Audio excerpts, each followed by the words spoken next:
सभी छोटे बड़े श्रोताओं को सुनीता भटनागर का प्यार भरा नमस्कार। ऑडियो स्टोरीज के हमारे चैनल कहानी जगत में आप सभी का स्वागत है। हिंदी कहानियों की श्रृंखला में आइए आज सुनते हैं रीता शुक्ल जी द्वारा रचित कहानी प्रतीक्षा। पड़ोस में किसी के यहाँ पुत्रोत्पत्ति हुई है शायद। सोहर की मीठी लय सुनाई पड़ रही है। कांसे की थालियां एक साथ खनखना उठी हैं। फिर किसी कौशल्या की गोद में कोई राम अवतरित हुआ है। हवा की तरंग पर चढ़कर आ रहे सोहर के पारंपरिक बोल मेरे कानों से टकरा रहे हैं। राजा दशरथ हीरे मोती लुटा रहे हैं। रानी कौशल्या अपनी देह के आभूषण उतार कर दे रही हैं। घर घर बधावा बज रहा है। आज अवध में राम का अवतार जो हुआ है।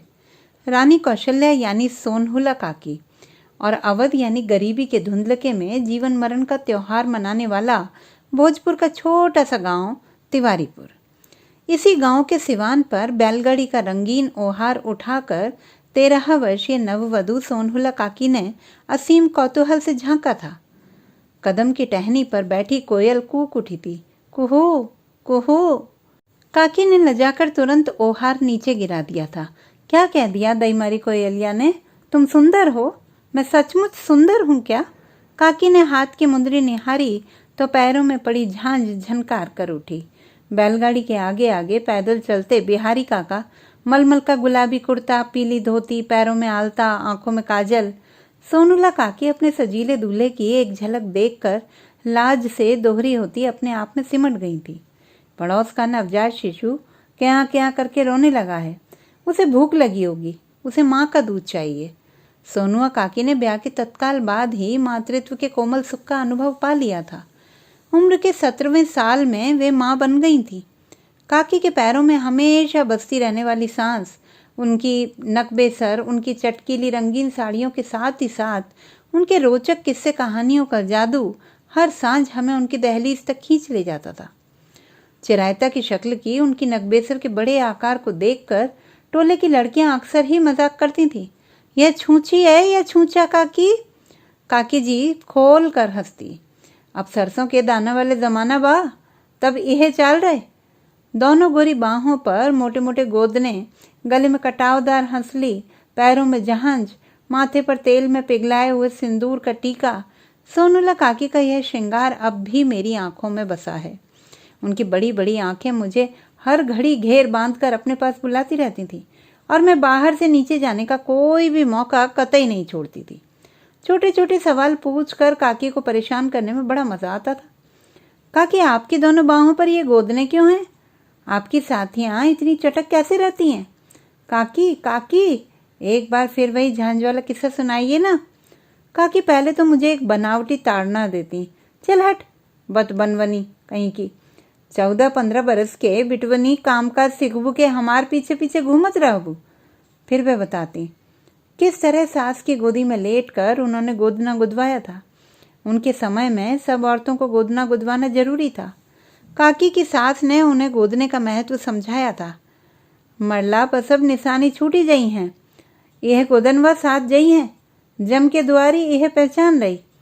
किर्र किर्र गोदना गोदने वाली नटिनी की बारीक सुई काकी की कोमल चमड़ी में चुपती हुई फूल पत्तियां उभारती गई थी और काकी की आंखों से टप टप आंसू बहते गए थे। काकी का झांझ वाला किस्सा सबसे मजेदार था। सोमेश्वर भैया जब उनके पेट में थे तब एक रात अचानक उनके दोनों पैर सूज गए थे।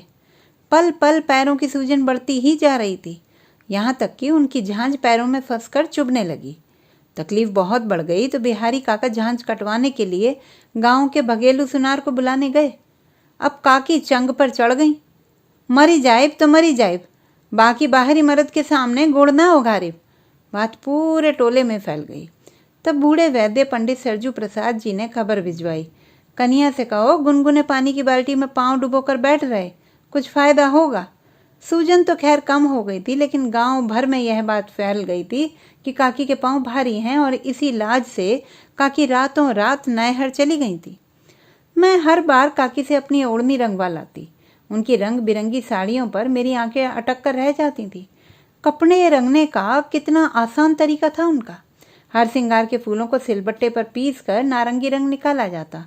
पटहारिन के यहाँ से लाल हरे रंगों की पुड़िया आती और पलक झपकते रंगों के घोल में डुबो डुबो कर साड़ियाँ और ओढ़नियाँ अलंगनी पर लटका दी जाती।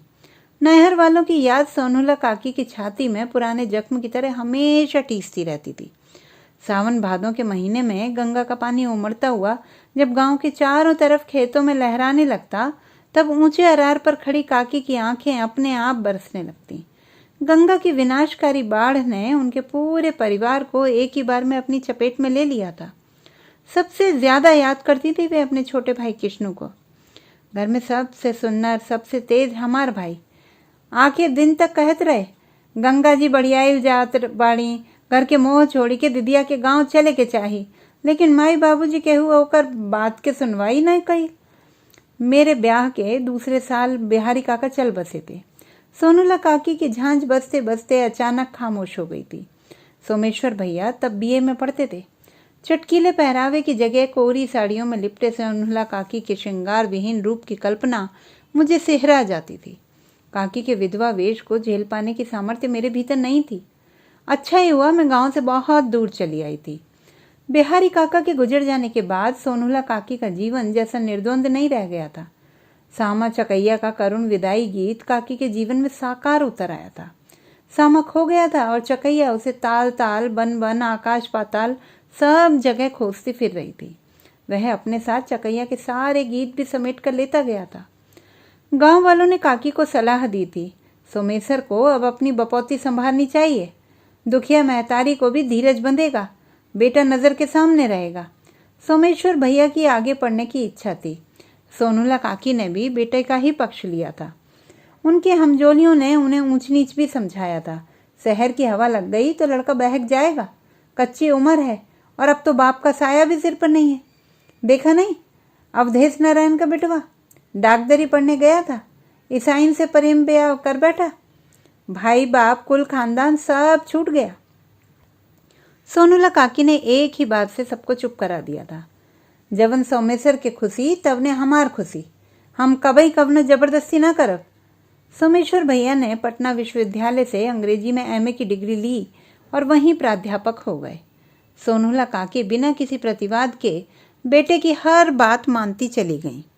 सोमेश्वर भैया को अपने साथ पढ़ने वाली एक पंजाबिन लड़की भा गई। न सगुन उठा था, न हल्दी चढ़ी थी, न बारात सजी थी, न बधावे बजे थे। काकी अपने बेटे के साथ अकेली ही पटना चली गई थी, बहू की मुंह दिखाई जो करनी थी। बरसों पुरानी पोटली में सहेज कर रखा गया कंठा उसके गले में पहनाना था। एक बार काकी ने वह भारी भरकम कंठा मुझे दिखाया था। पुत्रवती होने की असीस के साथ काकी की सास ने वह कंठा उनके गले में पहनाया था। पता नहीं काकी की सुशिक्षित विजातीय वधू को उनका उपहार पसंद आया या नहीं। काकी तो दूसरे ही दिन गांव लौट आई थी। गांव की कुछ औरतों ने आपस में इशारेबाजी भी की थी। इतनी जल्दी लौट आई, सरदारनी बहू के साथ एक दिन भी नहीं ठहर पाई।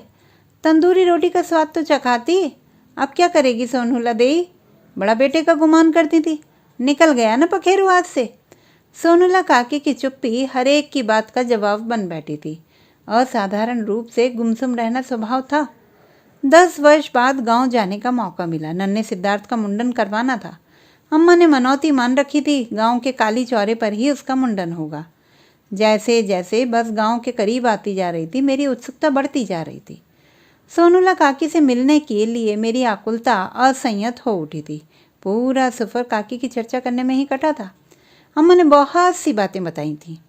काकी के सगे देवर ने उनके अकेलेपन का फ़ायदा उठाकर उन्हें बेघर बार करने की पूरी साजिश की थी। बहलाने फुसलाने का काकी पर कोई असर ना होता देखकर उन्होंने काकी के दोनों बनिहारों को अपनी मुट्ठी में कर लिया था। काकी अपने धगर खेत की जुताई के लिए खुद ही हल बैल लेकर फेंटा बांधे निकल आई थी। बाद में गांव वालों ने काकी के देवर की खूब थुक्कम फजीहत की थी। दोनों बनिहार भी अपने लालच की बात स्वीकारते काकी से माफ़ी मांगते उनके पास लौट आए थे। कुछ भी कहो, सोनूला ने बड़ा तप किया। गांव में अकेली रहकर अपने बूते पर सब कुछ संभालती रही। न किसी के सामने हाथ पसारा, न किसी के सामने अपना दुखड़ा रोने गई। गांव के पास बस रुकी। पश्चिम पट्टी के खेतों की मेड़ पर सबसे आगे मैं सिद्धार्थ को लिए हुए, पीछे से ताकीद करती हुई, अम्मा कोड़ाई का खेत है, ऊबड़ खाबड़ जमीन, संभल कर चलो, इतनी जल्दी क्या है? जल्दी थी, सोनूला काकी से मिलने की जल्दी। उनसे जी भर कर बातें करने की उतावली मेरे पैरों में गति भर रही थी। दूर दिखाई पड़ रहा था बड़का टोला, आम, इमली, कटहल और महुआ के पेड़ों से घिरा हुआ। पहला घर हमारा, दूसरा सोनहुला काकी के देवर का और तीसरा सोनहुला काकी का। बांस की रंगीन चंगेरी लेकर काकी महुआ बीनने निकला करती थी। सुगिया उगे ओकरा पहले बगीचा में निकली के महुआ बीने के उछा बूझे के होके था हमारे साथ चल बचिया। महुआ के महक में डूबल पीठ बतास बहत रहेला, आठों अंग से गीत के झनकार फूटे लागेल। महुआ टपकने का मौसम नहीं था, लेकिन महुआ के पेड़ के नीचे पहुंचकर सोनहुला काकी के वे मीठे अनुभव एक बारगी मेरी चेतना में उभर आए थे। काकी का प्रिय गीत, जिसे वे महुआ चुनते समय अक्सर ही गुनगुनाया करती थी, मेरे कानों में बजने लगा था। आज मोरे राम अवधपुर आई हैं। मैंने चलते चलते अम्मा से सोमेश्वर भैया के बारे में पूछ लिया। काकी के राम सीता आजकल कहाँ हैं अम्मा? कौन? सोमेश्वर? वह तो विदेश चला गया, उसकी बहू भी साथ ही गई है। कोई 6 महीने हुए होंगे। गांव की अपनी अंगनाई में पहुंची तो मिलने वालों की भीड़ लग गई। मेरे बचपन की सखी सावित्री ने मुझे अखबार में बांध लिया। काकी कैसी है सावित्री? मेरा पहला सवाल यही था। सोनहुला काकी की बात पूछ रही है सखी? काकी बौरा सी गई है। सोमेश्वर भैया के विलायत जाने के बाद काकी के नाम उनका एक पार्सल पहुंचा था, 4 साड़ियाँ और थोड़े से रुपए। काकी बेटे की सौगात को छाती से लगाकर अपनी कोठरी में बंद हो गई थी। दिन भर बिना खाए पिए वैसी ही पड़ी रही थी। हम लोगों ने बहुत चिरौरी की, लेकिन उन्होंने दरवाज़ा नहीं खोला था। आधी रात के सन्नाटे में काकी की कोठरी से सोहर गाने की आवाज़ सुनाई पड़ी थी। आजू मोरे राम अवधपुर अहई, राम के बैठे बड़े सोने के सिंहासन, सिया जी के आंचर ओट, आजू मोरे राम। सोनहुला का गीत सुनकर गांव भर की आंखें भर आई थीं। अब सोनहुला काकी नहीं बचेगी सखी। बेटे की ममता ने उसे एकदम सुखा दिया है। तू देखेगी तो पहचान भी नहीं सकेगी। दिन रात अपनी कोठरी में पड़ी कराहती रहती हैं, जैसे कोई ताजी ब्याई गाय अपने मरे हुए बछड़े के लिए डकरा रही हो। बांस के झिलंगे खटोले पर लेटी सोनहुला काकी मेरे सामने थी। मार्किन की मटमैली साड़ी से देह ढके, सीख सी दुबली, दोनों बाहें बढ़ाकर उन्होंने मुझे अपनी छाती में समेट लिया था। काकी की मुस्कान का हंसकर साथ देने वाले गोदने के फूल अब सूखी चमड़ी के साथ चिपके नीचे झूल रहे थे। पतली नुकीली नाक में चिरायता अब भी था। काकी हंसने की नाकाम कोशिश कर रही थी। हमार नाती राजा के गोदी में दे बचिया, दमाद बाबू ना आइले। काकी निखारे खटोले से उठी तो उनकी नंगी पीठ पर कड़ी मूंछ की बनावट के निशान उभर आए थे। मैं हाथ बढ़ाकर पीठ सहलाने चली तो उन्होंने मना कर दिया। पीठ के दाग मत देख बचिया, छाती के दाग दिखा सकती तो देखा ही ली रे। काकी ने उठने की कोशिश की थी। वे सिरहाने रखे टूटे संदूक तक जाना चाहती थी, लेकिन खटोले से उठते वक्त उनके पैर थरथरा गए थे और वे वापस बैठने की कोशिश में गिर पड़ी थी। क्या हुआ काकी, कुछ चाहिए क्या? मैंने हड़बड़ाकर उन्हें थाम लिया था। ना रे, अब कुछ न चाहिए, बहुत सुख मिलल, बहुत राज कैली। काकी ने संदूक खोलने का इशारा किया था। एक काली पोटली निकलवाई थी और उसके भीतर से कप का मुड़ा तुड़ा 5 रुपए का नोट निकालकर सिद्धार्थ की नन्ही मुट्ठी में दबा दिया था। काकी ऐसा मत कीजिए, काकी आपका आशीर्वाद ही काफ़ी है, देना तो हमें चाहिए। दुट पगली। काकी की चिर परिचित परिहासमय मुद्रा एक बार फिर वापस लौट आई थी। सुन तनी बतवनवनी के बात, बेटी के धन हम लेव, हमरा कवनो कमी नहीं खे बचिया। जब ते बीमार पड़ली, टोली पड़ोस से 2 मुट्ठी भात 2 गो रोटी सांझ पर आते मिल जाला। गांव के लोग दान दक्षिणा में जनेऊ मोट महीन बस्तर देला, पहिर लैला। अब का चाही? नाती के देवता हमारा अगला जन्म सुधरी बचिया। काकी को ज्वर हो गया था। उस रात मैं सावित्री के साथ काकी के पास ही रह गई थी। ढिबरी की मध्यम रोशनी में मैं और सावित्री काकी के पायताने बैठी उनके तलवे सहला रही थी। तभी वे अचानक उठ बैठी थी। क्या हुआ काकी? जैसन सबद सुनात बा बचिता। कुछ तो नहीं काकी, आप सो जाइए। आँख नहीं के लगत रे, बहुत बेचैनी बा। कहीं टोल पड़ोस में लड़का भइल बा का? फुलहा थरिया बाजत बा। वे देर तक खटोले पर इधर से उधर झटपटाती रही थी। फिर उन्होंने लेटे लेटे ही उंगलियों पर न जाने कौन सा हिसाब लगाया था। आजू कातिल के पूरनमासी है सावित्री? हाँ काकी। काकी ने आँख खोलकर सावित्री से नेहोरा किया। आज उहे सोहर सुना दे बचिया। सावित्री गाने लगी। राज सिया मोरे आँख के पुत्री, दोनों बिन जगत अनहार, आज मोरे राम।